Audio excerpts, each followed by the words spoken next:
Now, back to Ofsted. We know where it came from and what it does and what it doesn't do.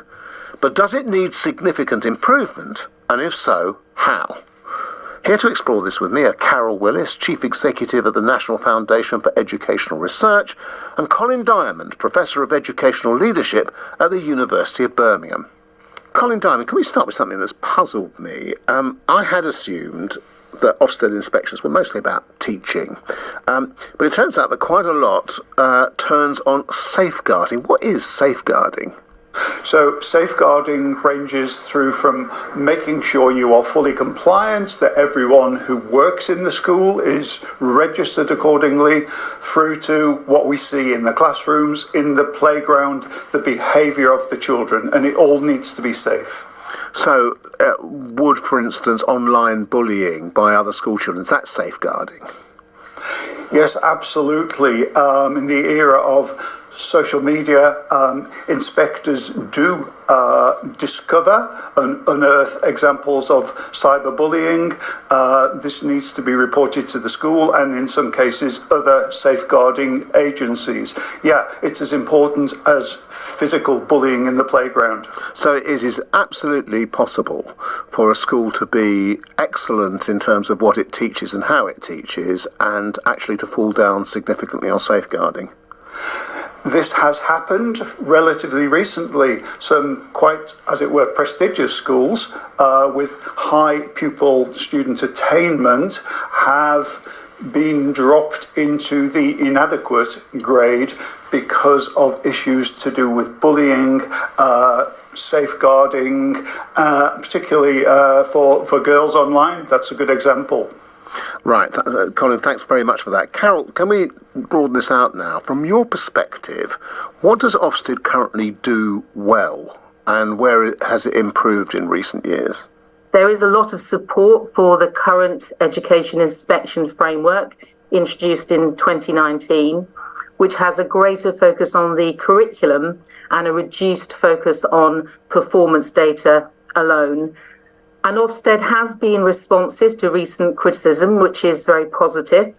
Sir Martin Oliver, the new Chief Inspector who started earlier this month, has signalled a number of positive changes going forward. And this includes committing to greater transparency, more dialogue with the sector, and recognising the need to take more account of the impact of inspections on teacher workload and well-being. So I think that bodes well for the future. Colin Diamond, what's your view? If we go back to when Ofsted started in the 90s, there was considerably less information and data available to parents, to the public. Now, every school has pretty high quality websites. The Department for Education, you can dig into lots of detail there. So the relative importance of Ofsted in terms of providing that information through inspection has dropped considerably. And some people question, what is it you are actually inspecting, given we have so much desktop information about how a school is performing? I'd like to ask you both this. We've heard a lot of criticism about Ofsted giving one-word judgments or really kind of summary judgments. Carole, is there a better way of doing it? Well, it is difficult to sum up everything a school does in one phrase. So I have some sympathy with those who are calling for the removal of inspection grades altogether. However, it's essential to consider the wider implications and avoid unintended consequences. Inspection grades are used in various parts of the system, including in decisions about turning schools into academies and triggering other kinds of support.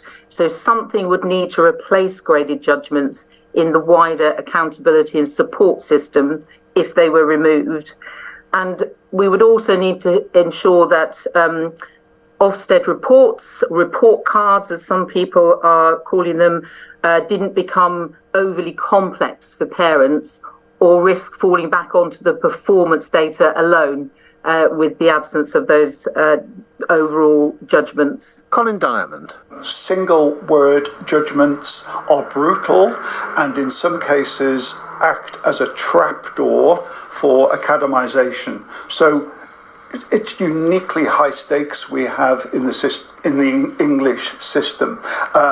Nobody wants to be wading through massive reports to get the essence of what the school's about, but there has to be a happy medium in there somewhere. Carole, can I just understand this point about academisation so that I've absolutely got it in my head?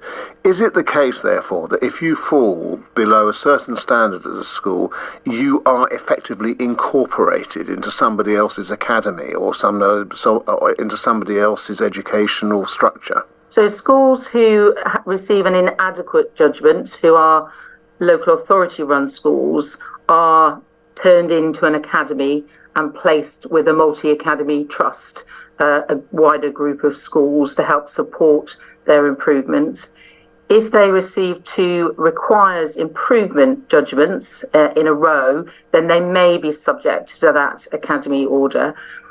Schools that are already academies, if they receive those low grades, may be moved to a different multi-academy trust that can then support them to improve. The challenge in both of those cases, not only is that turning a school into an academy is not a silver bullet, it can take time to implement, and there are only a limited number of high-performing multi-academy trusts who can take on these schools and provide them with sufficient support to improve. So there are limitations in the whole of the support system, including that key plank of academisation. One of the things that strikes me is that the process seems to end in many ways with the report. And the question is then how the school can be helped to improve, but Ofsted doesn't have the responsibility for doing that.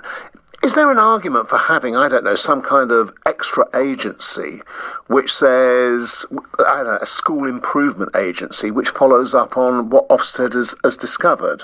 Carole, what do you think? Well, I think the first point to make is that Ofsted absolutely isn't a school improvement agency and shouldn't be, because that raises all sorts of conflicts of interest in relation to its role in inspection. But I absolutely agree that the support framework itself needs to be very carefully reviewed by the government. There is a lot of concern in the sector that the support available is not sufficient, not tailored to the school needs, and not available quickly enough. Now, there's an interesting model that NFER has evaluated, used in some African countries, which has had some very positive impacts on the quality of education there, where school inspection experts take part in the inspection process alongside government inspectors. The government inspectors then leave, maintaining their independence, and the school improvement agency works closely with the school over the coming months to help them address the issues identified in the inspection. That kind of model would require a lot more resource, but it's certainly something to be considered in an English context. Carole, finally, this discussion is happening in the context of what you might describe as a sort of widespread, I wouldn't say it's kind of anti-Ofsted feeling, but highly critical of Ofsted feeling. Are you worried at all that there's the temptation to try and return to the days when schools were not subject to this high level of inspection, i.e. the days before 1992? I hope not. That would be a huge step backwards. I think we need an inspection system to provide a more rounded picture of a school. We need to continue with a risk-based approach to identifying the schools that are inspected and how frequently they're inspected, because there are limited resources, and there's always going to be a trade-off between frequency and depth of inspections. We may not have the balance right at the moment, but that's always going to be part of the system. Colin, do you agree? I do agree. I am no abolitionist. I think pretty much everybody I work with in the profession recognises the importance of inspection as one key ingredient of school improvement. What the profession is looking for is a more sophisticated system that will actually add value to how schools can improve. We don't want to return to the pre-92 days. When I was working in schools in London then, there were huge variations which were quite unacceptable, and there were too many schools where, frankly, if you have children, you wouldn't necessarily want them in those schools. Things have moved forward for a whole range of reasons, and I think inspection has been part of that process. So let's get to the next level, a more mature system which reflects the changes that have happened in schools more broadly and becomes part of a school improvement system rather than what's experienced in many cases as the kind of hit and run exercise. Colin Diamond there with Carole Wills. My thanks to them.